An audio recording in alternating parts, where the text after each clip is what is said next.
Right breaking news చూస్తున్నాం. Hormuz జలసంధి ప్రాంతంలో భారత నౌకలపై జరిగిన దాడులపై అమెరికా అధ్యక్షుడు డొనాల్డ్ ట్రంప్ తీవ్రంగా స్పందించారు. ఈ దాడులను తాను ఖండిస్తున్నానని ఆయన స్పష్టం చేశారు.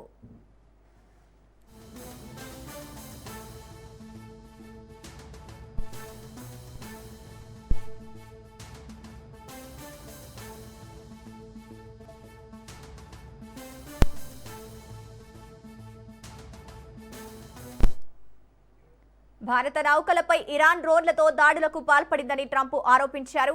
అయితే తమ బలగాలు ఈ దాడులను సమర్థవంతంగా అడ్డుకున్నాయని ఆయన పేర్కొన్నారు.